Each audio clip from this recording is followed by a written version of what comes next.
गंगा थोड़ा-सा मुस्कुराती हुई वहाँ बैठती हुई ज़मीन के ऊपर से जितनी भी बातें थी, उन्हें आस-पास में सवारती हुई खुद से कहने लगा, क्या उसका सर यहाँ पर स्मैश हो चुका है या फिर उसके लिम्स यहाँ पर पाँचों हिस्से में टूट चुका है, यहाँ पे बहुत सारे हिस्सों में सेता हो चुका है। सच में दोस्तों कंगार अभी जुफिन को बहुत ज़्यादा अंडर एस्टिमेट कर रहा है, लेकिन अगली को हम लोग देख पाते हैं जुफिन अपने किलिंग के हाथ के साथ कंगार के सर को पकड़ लेता है और इस चीज़ को महसूस करने के बाद कंगार यहाँ पर बहुत ज़्यादा शौक हो जाता है और कुछ भी नहीं समझ पा रहा था। उसी वो इस चीज़ को देखने के बाद शेख मास्टर रैन और उनके पीछे बाकी से एल्डर भी बहुत ज़्यादा ही शौक हो जाता है और कुछ भी नहीं समझ पा रहा था। और फिर आप हम लोग देख पाते हैं जुफिन आप उस प्लेस से धीरे धीरे बाहर निकलने लगा। अगली पर जुफिन आप कंगार की फेस को पकड़ कर बहुत ज़्यादा गुस्से में अपनी रेत के किलिंग इंटेंट को अनलिस्ट कर सामने तक आगे बढ़ने लगा। और उसी पर इस सीन को देखने के बाद शेख लीडर रैन बहुत ज़्यादा घबरा कर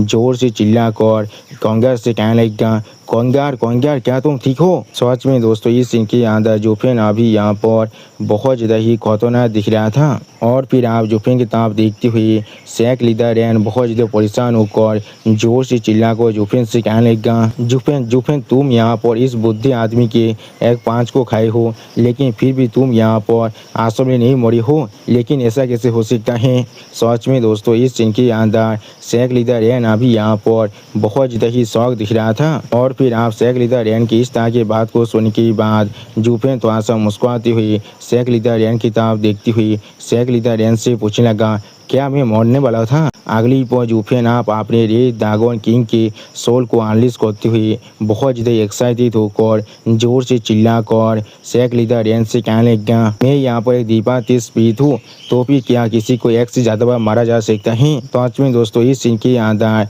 जुफिन की रेड ड्रैगन किंग सोल बहुत ज़्यादा ही खतरनाक दिख रहा था। आप जुफिन की इस रेड ड्रैगन किंग सोल की उड़ा को महसूस करने के बाद शेख लीडर रैन बहुत ज़्यादा घबरा कर जुफिन से पूछने लगा, किस तरह से ऐसा हो सकता है। और फिर शेख लीडर रैन बहुत ज़्यादा परेशान होकर जुफिन की तरफ देखती हुई जुफिन से पूछने लगा, तुमने यहाँ पर मेरे जैसे एक सोल फ्यूजन इलम के एक्सपर्ट के एक पाँच को खा चुकी हो, तो फिर तुम्हारा सोल यहाँ पर पूरी तरह से सही सलामत कैसे हो सकता है। इस तरह से तुम्हारा सोल यहाँ पर इतना ताकतवर हो सकता है, नहीं ये चीज़ यहाँ पर पूरी तरह से नामुमकिन है। सच में दोस्तों शेख लीडर रैन को अभी अपनी आंखों पर थोड़ा सा भी यकीन नहीं हो रहा था। जो सुनने के बाद जुफिन आप अपनी डेसिमेटिंग गोल्डन फायर की पावर को अपनी आंख में थोड़ा सा एक्टिवेट करती हुई सामने तरफ देखती हुई शेख लीडर रैन से कहने लगा, एक सोल यहाँ पर कितना ताकतवर है ये सिर्फ किसी कल्टीवेशन टेक्निक पर निर्भर करता है।